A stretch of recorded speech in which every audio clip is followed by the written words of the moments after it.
Hello दोस्तों, स्वागत है आपका आर के स्टडी चैनल में। इस वीडियो के माध्यम से हम क्लास 12th गद्य खंड के इतिहास एवं उसके बहुविकल्प प्रश्न करेंगे। आपके पेपर में क्लास 12 के गद्य खंड में आपके 5 गद्य खंड से 5 प्रश्न पूछे जाते हैं। उस 5 प्रश्नों के लिए एक अंक आपका निर्धारित किया गया है। आपको मैं डेली 20 प्रश्न करवाऊंगा गद्य खंड के इतिहास से, जिससे कि आपका फरवरी में पेपर के टाइम आपको प्रॉब्लम ना हो। तो स्टार्ट करते हैं। पहला आपका जो बहुविकल्पीय प्रश्न है, इस तरीके से आपको प्रश्न पूछा जाएगा। आपके 4 ऑप्शन होंगे। ठीक है, तो पहला प्रश्न आपके सामने है। ये आंसू के रचनाकार हैं। तो आपको इस प्रकार 4 ऑप्शन मिले हैं। कौन है आपके रचनाकार?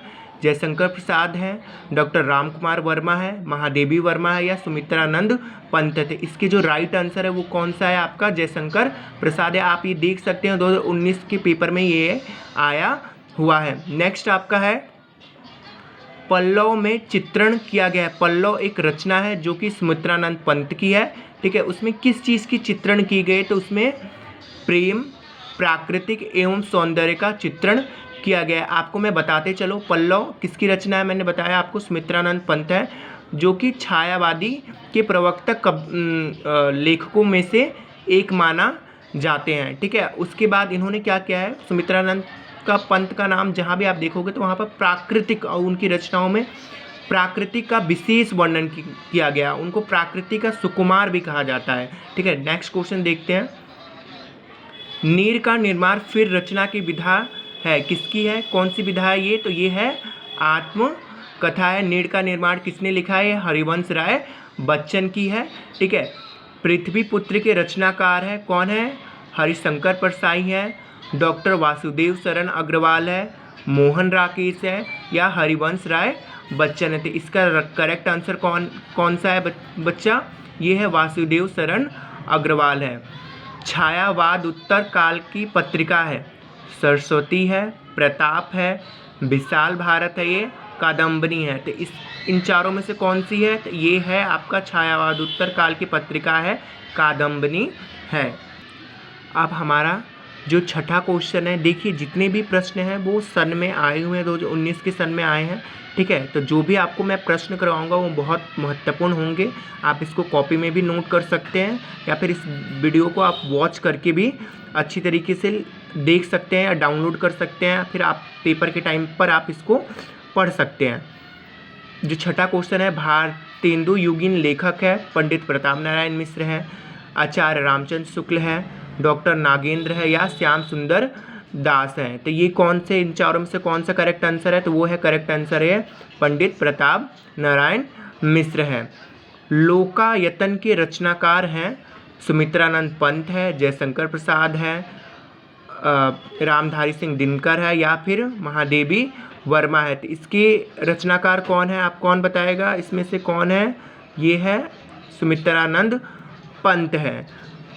छायावाद युगीन गद्य का समय माना जाता है सन 1910 से लेकर 1930, सन 1919 से लेकर 1938 तक, सन 1922 से लेकर 1940 तक, सन 1925 से लेकर सन 1942 तक। इसमें करेक्ट आंसर है आपका ख, 1919 से लेकर 1938 तक। ठीक है, नई कविता के प्रवर्तक माने जाते हैं सच्चिदानंद, हीरानंद, वात्स्यायन अज्ञेय, doctor Ram Swaroop Chaturvedi, doctor Ramdhari Singh Dinkar, doctor Dharmveer Bharat. इसका इन चारों में से कौन सा उत्तर सही है? तो ये आपका उत्तर है ख, राम स्वरूप चतुर्वेदी। श्रृंगार लहरी के रचयिता हैं जगन्नाथ रत्नाकर, मैथिली शरण गुप्त, भारतेंदु हरिश्चंद्र या भवानी प्रसाद मिश्र। इन चारों में से कौन सा उत्तर सही है? तो ये आपका है क, जगन्नाथ रत्नाकर। जो आपका 11वां प्रश्न है, निज भाषा उन्नति अहे सब उन्नति को मूल उक्ति के लेखक कौन है? ये आपका प्रश्न 2019 के पेपर में आया हुआ है। तो बालकृष्ण भट्ट है, यशपाल है, अयोध्या सिंह उपाध्याय हरिओध है या भारतेंदु हरिश्चंद्र। तो इन चारों में सबसे करेक्ट आंसर कौन सा है? तो ये आपका है भारतेंदु हरिश्चंद्र। हिंदी के प्रथम कवि सर हपा कवि हैं, कौन से संप्रदाय से थे? नाथ संप्रदाय से थे, जैन संप्रदाय के थे, सिद्ध संप्रदाय के थे, या रासो साहित्य के थे। तो इन चारों में से आपका करेक्ट आंसर क्या है? आपका ख जैन संप्रदाय से थे। ठीक है, अब बात करते हैं निम्नलिखित में से कौन सी रचना भक्ति काल में लिखी गई थी। ये भी आपका 2016 में सन 2016 में आया था। उद्धव शतक क उद्धव शतक, ख सुरसागर, ग कामायनी, घ साकेत। इन चारों में से करेक्ट आंसर आपका है सुरसागर, जो कि आपका क्या है, किसका है आप बताओगे मुझे कमेंट करके। बिसलदेव रासो रचना है, किस कवि की है ये रचना? नरपति नल्लाह, भट्ट केदार की, जगनिक की, या दलपति विजय की? इन चारों में करेक्ट आंसर है क नरपति नल्लाह की। निम्नलिखित में से कौन ज्ञानश्री शाखा के कवि नहीं है? क गोस्वामी तुलसीदास, ख नानक, ग दद्दूदयाल, या घ कबीर। इसमें कौन है? हम सबको पता है कि भक्ति काल के और राम भक्ति शाखा के कौन थे? तुलसीदास थे। तो इसमें क्या होगा? ज्ञानश्री शाखा के कवि नहीं, कौन नहीं होंगे उसमें?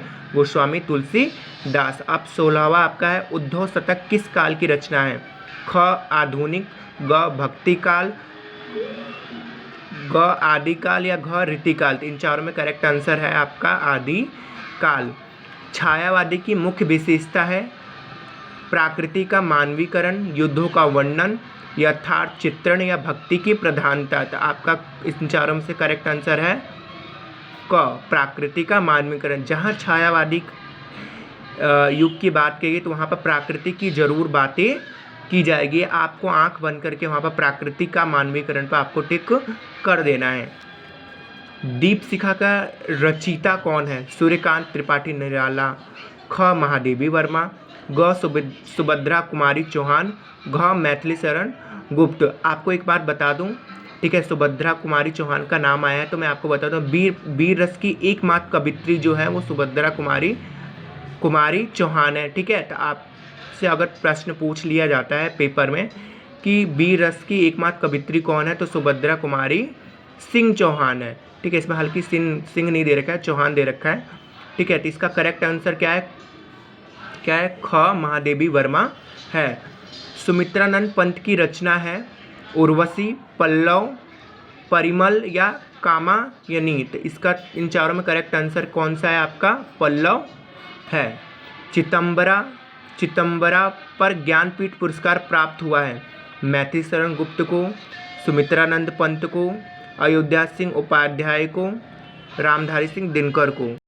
तो इन चारों में से करेक्ट आंसर कौन सा है? तो आपका है सुमित्रानंद पंत को। अब ये 21वां क्वेश्चन का आंसर आप बताओगे किसका सही उत्तर कौन सा है। ठीक है, आपको बता दे रहा हूँ, साकेत कृति के रचनाकार है मैथिली शरण गुप्त, महादेवी वर्मा, अज्ञेय, रामधारी सिंह दिनकर। इन चारों में से कौन है साकेत कृति के रचनाकार? आप इसको कमेंट में मुझे करके बताओगे। अगर मेरी वीडियो आपको अच्छी लगती है तो लाइक कीजिए, सब्सक्राइब कीजिए और अपने दोस्तों को ज़्यादा से ज़्यादा शेयर कीजिए। धन्यवाद।